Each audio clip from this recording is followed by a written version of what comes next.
He's a very nice guy. You say that. Uh-huh. He's a very, he doesn't mind being alone, but he's somebody that gets along with people. Mystery has surrounded Barron Trump's private life for years. But now that silence is over. An account from his rumored classmate has just turned the entire narrative upside down. This individual has gone ahead to break protocols and shock everyone by exposing hidden dynamics, unexpected behaviors, and truths that were never meant to surface, but why could it be for attention? Join us as we find out the truth about who the youngest son of the president truly is. Being a Trump not long after. Donald Trump and Melania tied the knot. They received some exciting news less than a year into their marriage. They found out they were expecting a child on March 22nd. Or 6. Barron Trump was born becoming Donald's 5th child, and the first and only child for Melania, as the youngest of Trump's children. Barron would eventually spend much of his early life inside White House, though he usually stayed away from the spotlight before his father became president. Barron was raised in the Grand Trump Tower in New York City. The luxury penthouse perched high above Manhattan was his home, and it wasn't just any apartment. Barron had an entire floor to himself, a space filled with gold accents and expensive furniture that reflected his father's famous taste for extravagance. However, despite living in such wealth, Melania made it her mission to bring balance into her son's life. Coming from Slovenia herself, she understood the importance of keeping things grounded. She often spoke about how deeply she cared for Barron's well-being, making sure he had a stable and loving environment. Even while being surrounded by luxury from an early age, Barron was sent to some of the finest schools New York had to offer. He began his education at Columbia Grammar and Preparatory School, a prestigious institution with a history dating back to 1764.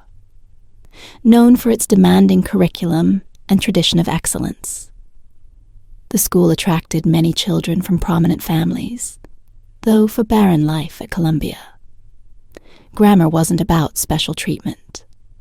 In spite of the wealth and fame surrounding him, he followed the same daily routine as his classmates. His mother ensured that he finished all of his schoolwork, participated in school events, and lived as normally as possible, at least within the limits of his unusual circumstances during his final year at Columbia. Grammar Barron joined his entire 5th grade class on an educational trip to Washington, D.C., along with around 80 other students, teachers, and the Secret Service agents.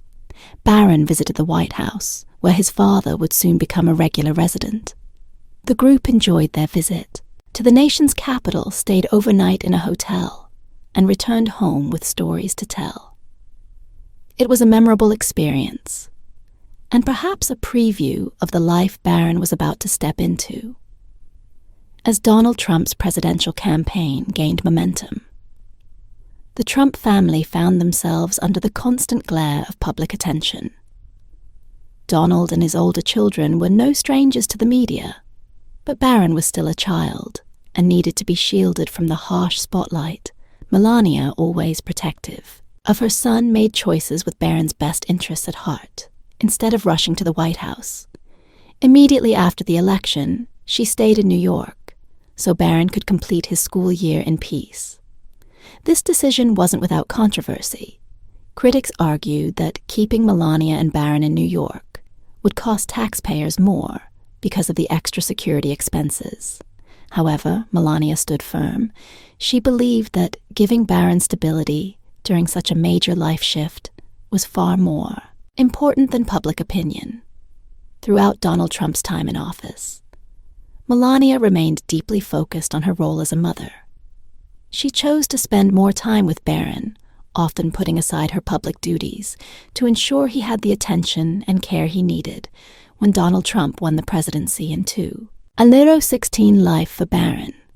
changed in ways most children could hardly imagine while his father prepared to move to Washington. Barron and Melania stayed behind in New York. Melania was determined that her son should finish his school year without disruptions, so they remained in Manhattan a little longer. The family finally settled into the White House, beginning a new chapter of their lives. Later that summer, Barron enrolled at St. Andrew's Episcopal School in Maryland. St. Andrew's, eh? Respected private school, charged nearly $40 or $0 a year in tuition, and Barron's enrollment marked a shift from the choices of earlier presidential families. While the Obamas had chosen Sidwell Friends School, a well-known Quaker school in Washington, D.C., the Trumps took a different path, choosing St. Andrew's for their son's education. The move wasn't an easy one for Barron. He had grown attached to New York City. His school and his friends leaving behind the life he loved was a difficult adjustment. Donald Trump once shared how Barron had a strong affection for his home city and was hesitant about the transition to Washington. His father told him that by making the move, he would be part of something bigger, helping others, including children just like him. Donald believed that his son, even at a young age, was smart enough to understand this and strong enough to handle the change. Unlike some previous first ladies who embraced very visible roles, Melania preferred to keep her son's life private. She worked to carefully manage Barron's public appearances, keeping them to a minimum. Her choices reflected her deep belief in protecting his childhood, preserving as much normality as possible in a life that was anything but ordinary. Behind all the cameras was a story of a mother determined to give her son a childhood rooted in care structure and love. But the journey ahead would be quite challenging for Barron life as a student in 2021, after the dust of the 2020 United States presidential election had settled and Donald was no longer the president. The Trump family relocated to Mar-a-Lago. Barron began attending Oxbridge Academy in West Palm Beach, Florida, while most teenagers his age were caught up in the usual chaos of high school life. Barron found himself in a very different environment altogether. Oxbridge wasn't your typical high school, filled with cliques, loud hallways, and endless chatter.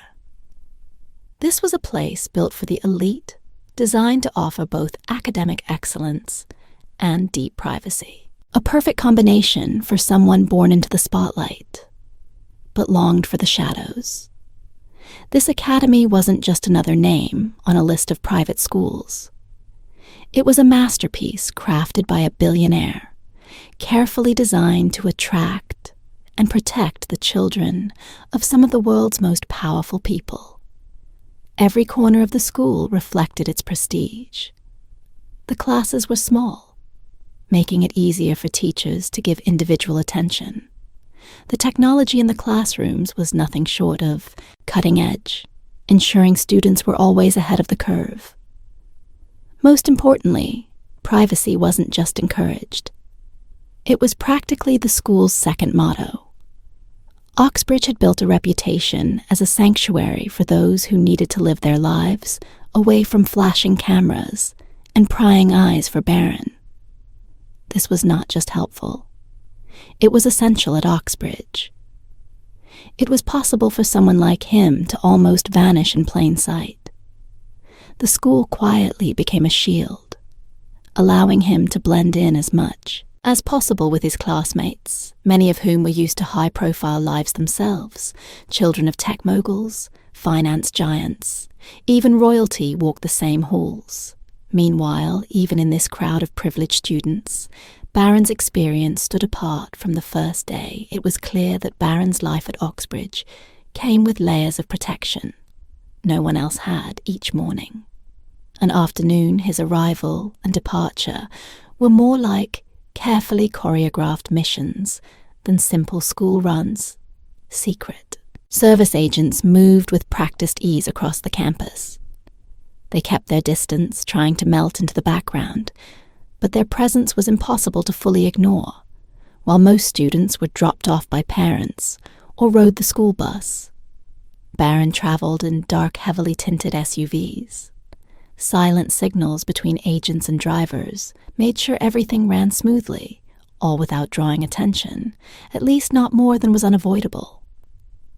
What made it all more weird was how invisible he seemed to be in the school's official systems, according to a student who later decided to speak out. Barron's name wasn't listed where you'd expect. Instead, he was enrolled under a false name, a carefully chosen alias that masked his true identity from casual searches, class rosters, grade reports. Even attendance lists avoided mentioning him. Outright staff members were reportedly briefed to use this alias in every situation outside of secure formal documents. It wasn't just a precaution, it was a strategy in the digital age, where even a small leak could turn into a major security threat. This approach was meant to transform Barron into a digital ghost. Hackers looking for him in the school's network would find nothing but dead ends. This extreme level of secrecy only adds weight to the story that his classmate later risked revealing. It's a look into a life that most people can hardly imagine. Despite all the layers of protection and the deliberate attempt to keep him hidden, Barron was of course noticed by his peers. It's hard not to notice a towering teenager who stands well over 6 feet tall, and whose father had been one of the most controversial figures in modern politics. But knowing who he was didn't mean anyone truly knew him. He remained a mystery even to those who saw him every day. He never appeared in school photos, in group pictures, yearbooks, sports team photos. He was always missing, as if there was an invisible line separating him from the rest of the student body on social media. The rule was clear but unspoken. No posts about Barron, no tags, no photos. Not even in the background. Students adjusted quickly. It became second nature to avoid mentioning him online, as if he were a ghost walking through their daily lives.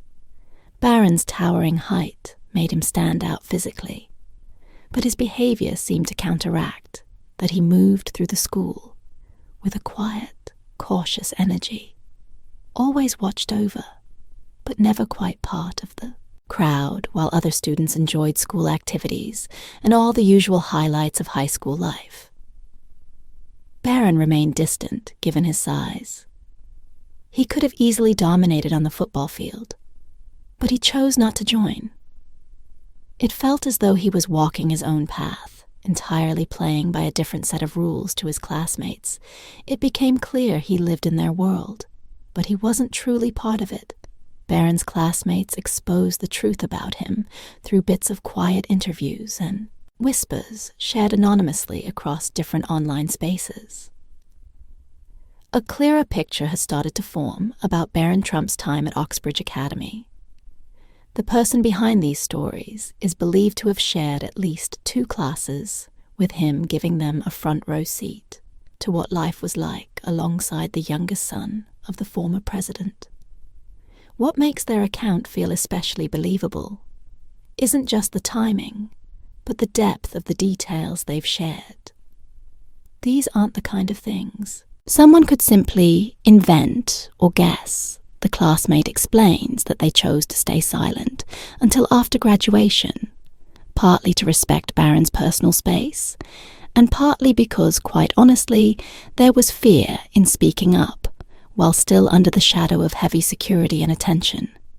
But once school ended, and the constant watchfulness surrounding Barron began to ease, they felt it was finally time to tell the story that had been sitting with them for so long.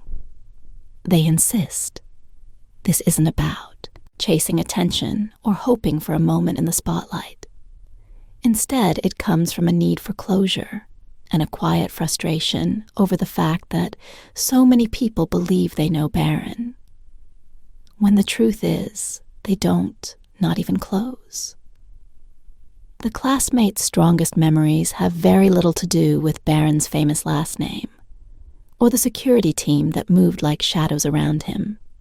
What really stayed with them was Barron's presence. Something impossible to miss, but not in the way people might expect. He didn't carry himself like a celebrity or the child of someone powerful. He carried himself like someone from an entirely different world. The classmate remembers how Barron always seemed strangely composed, far beyond what you'd expect from a teenager, constantly under watchful eyes. He never seemed rattled. Never seemed like he was trying to blend in yet. Never went out of his way to draw attention either. It was as if he was walking through the school at his own pace, untouched by the usual chaos of teenage life. Surprisingly, many students didn't even realize who he truly was until several months into the school year. Even though his height and familiar face could have given him away, the school had enrolled him under a different name, not just in official records, but in the way they spoke about him among students. He was described vaguely as part of a private family, and no one was encouraged to ask questions. He himself never offered explanations or hints. Classmate admitted that for a while they thought he might be the child of some foreign diplomat. What made it all the more fascinating was how Barron never had to say a single word to hold attention without effort. He naturally became the quiet center of curiosity. His power, according to the classmate, came not from trying to compete, but from his refusal to play the game at all. He didn't chase mystery. He simply lived in it. In a world where so many are desperate to be seen and recognized, Barron somehow managed to build an undeniable presence just by existing on his own terms. That kind of quiet control is rare, especially in someone so young. It's not something picked up by accident.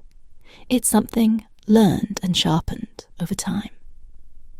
Barron has proven, at least to those who watched him closely, that he doesn't need to follow the expected path to stay significant.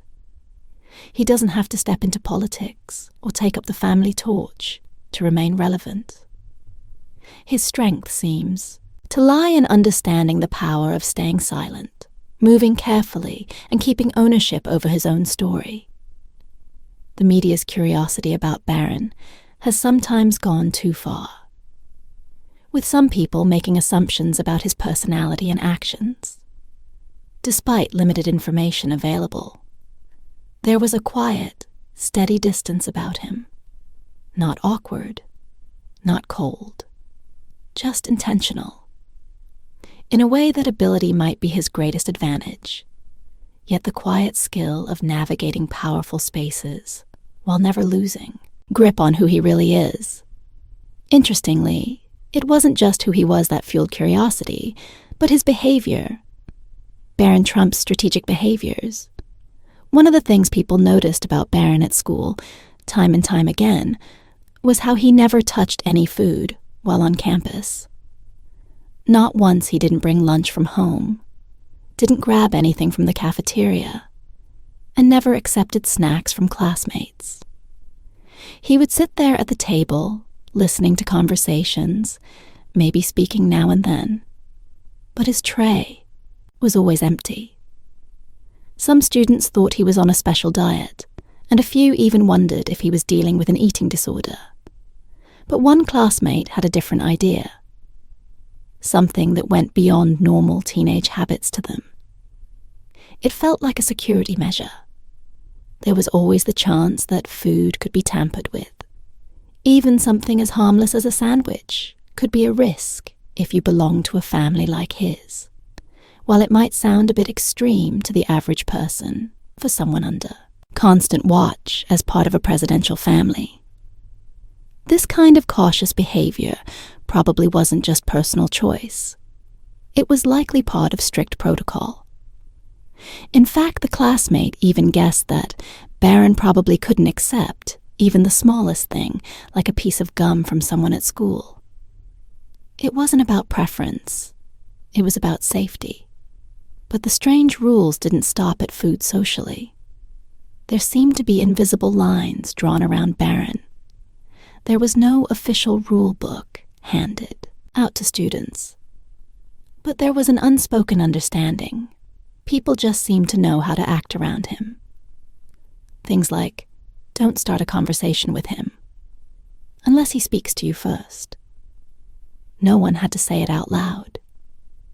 It was simply the way things were when he entered a room. People often acted like he wasn't there at all, waiting to see if he would engage before they dared to. Sometimes he did choose to break the silence and join in, but most of the time, he preferred to stay quiet and keep to. Himself, his quietness didn't come off as rudeness, though he wasn't cold or dismissive. Instead, it felt like he was always observing, always watching with sharp attention, like he was a few steps ahead of every conversation. It was as if he was constantly analyzing, thinking things through, before deciding whether to speak or stay silent. This careful observation, the way he seemed to calculate every move, made some classmates wonder if he had been trained from an early age to think like this, always alert, always measuring potential risks. One moment that stood out happened during a quiet classroom project. Someone joked about the new surveillance cameras around the school. Without even looking up, Barron replied in a calm and flat tone that he probably knew more about surveillance than the teachers did. The class burst into laughter at first, but then the room fell oddly quiet. No one could really tell if he was joking or not. It was one of those moments when people laughed because they weren't sure how else to react, but deep down they wondered if he was actually serious. There were even more unusual details, particularly when it came to technology. According to his classmate, Barron never used the regular school-issued laptops or tablets. Instead, he carried a unique device, something that looked like a cross between a military-grade laptop and a tablet, but definitely not like anything the other students had the logo on. It was covered, and he never, not even for a second, left it unattended. The theory among students was that this wasn't just any computer. It was likely an encrypted device provided by the Secret Service, designed for secure communication while blending in with normal tech to the students. It seemed like he lived two lives at once. Part regular high schooler, part secret agent. When it came to school, wide events, Barron's absence was always noticeable. He didn't join the rehearsals for graduation, skip the pep rallies, and never showed up at school dances. He kept away from these gatherings, like they weren't meant for him. The only exception was the actual graduation ceremony. On that day, he appeared quietly surrounded by security agents and left just as quickly. Once it ended, to his classmates. It felt less like he was graduating alongside them, and more like he was passing through, as if these milestones didn't carry the same meaning for him. Emotionally, he remained a mystery. He never spoke about his personal life, never shared holiday plans, or told stories about family vacations. One classmate described him as a walking blank slate, a person who kept everything private, locked away from view. But every so often that blank slate would show a crack. During one casual chat about family names, Barron quietly admitted that he wished people could talk to him without immediately thinking of his father. He didn't explain further, but everyone in the room understood exactly what he meant. That moment stood out because it felt like the only time he let his guard down, showing even a hint of frustration. Even with all the distance, the silence and the rules, students couldn't help but notice him. They respected him, even admired him. In a quiet way, his classmate explained it best. There was this strange feeling of awe mixed with uncertainty. Still here and there, he would surprise them with small human gestures, like helping someone with their notes, giving a dry but perfectly timed compliment, or nodding in approval when someone made a clever comment in class. It felt like he never wanted to fully blend in with the crowd, but at the same time, he didn't want to stand against them either. People wanted to connect with him, but were unsure how afraid of crossing unseen boundaries. In the end, Barron wasn't cold arrogant or shut off from the world he came across as someone carrying an unusual weight. Living by rules most teenagers could never imagine, and yet handling it all with a level of maturity far beyond his years. Well, as time passed, people believed he would loosen up. But did he choosing a unique path in the autumn of 24? Barron Trump quietly stepped into a new chapter of his life, becoming a student at New York University's Stern School of Business. On its own, this might have seemed like an ordinary moment for an 18-year-old. But this isn't just anyone heading off to college. This is Barron Trump, the once shadowy figure from the White House years, who has slowly started to emerge from behind the curtain that kept him hidden for so long. Now that image is shifting, what is unfolding is not allowed. Transformation, but a subtle, thoughtful move toward a life that feels surprisingly deliberate. People close to the family have shared that. Barron's choice to attend NYU wasn't something he decided on overnight. This was not a teenager randomly picking a school from a brochure. He arrived for his first day carrying a simple backpack, surrounded by the always-present Secret Service, ready to step into this new environment. NYU provided exactly what he was looking for. It offered not just a respected business education, but also something far more valuable to him. A place where he could blend into the rhythm of city life, without constantly standing out the busy streets of New York, always filled with faces and stories, gave Barron the gift of anonymity, being close to the Trump family's headquarters at Trump Tower, allowed him to maintain a familiar comfort zone too, while most students embrace dorm life as a rite of passage. Barron chose a different path on weekends and holidays. He skips the noisy residence halls and returns to the private security of Trump Tower, keeping his life guarded, as it has always been. His decision to choose NYU over Wharton, the University of Pennsylvania's famed business school, where his father once studied, speaks volumes. Many expected Barron to follow that path, to carry on the legacy like his siblings did. But Barron seems to be crafting his own route. Donald Trump previously stated that his son independently chose to attend New York University Barron. His son revealed that he had received offers from other schools, but ultimately selected NYU's Stern School of Business. Trump praised NYU, mentioning his long-standing familiarity with the university and describing it as highly respected. He expressed his admiration for the institution, highlighting its strong reputation and the positive impression it has made over the years, while Ivanka and Donald Jr. wrapped themselves early in the Trump brand. Barron has kept his distance, moving with quiet caution, turning away from Wharton, may be more than a practical choice. It feels like a break from expectations, a quiet declaration of independence from the family script. Through this choice, he may be carving out personal and professional space that sets him apart from the weight of his surname. It's as though Barron is creating a life that belongs entirely to him, not to the family dynasty or the public image that has always followed him the most. Fascinating part is the way his fellow students talk about him now. That old air of mystery hasn't disappeared, but it has definitely evolved.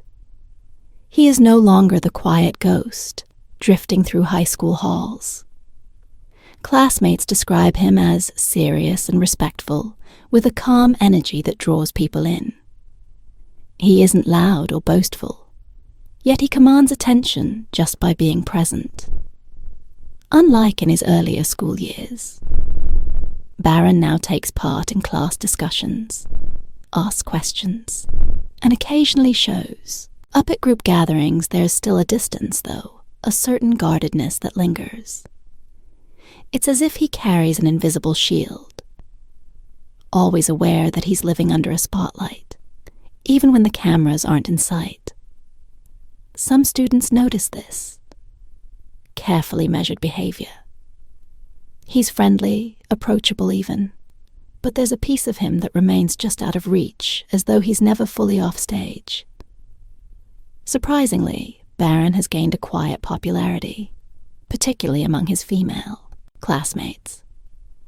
But it isn't about celebrity crushes or fame chasing. There's a different kind of curiosity around him, almost protective in nature. He's not flashy or attention-seeking, but there's an undeniable magnetism to his presence. People notice him, not because he demands it, but because there's something about him that simply can't be ignored. All of this becomes even more intriguing when you consider the way he was raised. Barron didn't just grow up in the public eye. He was also carefully kept out of it. His mother, Melania Trump, made intentional choices to shield him from the storm that came with the presidency. She avoided placing him in the spotlight, steering clear of the endless photos, interviews, and events that filled so much of their public life. Because of this, Barron became more of an observer than a participant, quietly learning how to navigate a world filled with noise, while keeping his own thoughts private. Even today, Barron stays away from the constant buzz of social media. He isn't chasing viral moments or feeding the endless online chatter. He has no public accounts, no TikTok fame, no cryptic tweets for the world to dissect. And yet the fascination with the youngest son of the president spread through the campus and beyond, shared in whispers and anonymous posts, as if people can't help but watch his every move, as Barron Trump continues to build his life. The quiet strategy that has followed him since childhood becomes clearer. His silence was never about shyness. It was always part of a larger plan. And now, step by careful step, that plan is starting to unfold, revealing a young man who has mastered the art of being seen without ever truly being exposed. At just 19 years old, it is admirable for him to acknowledge the privilege and ease he enjoys while trying to live a normal life and treat others well. If you enjoyed this video, like and subscribe, and also click the next video shown on your screen.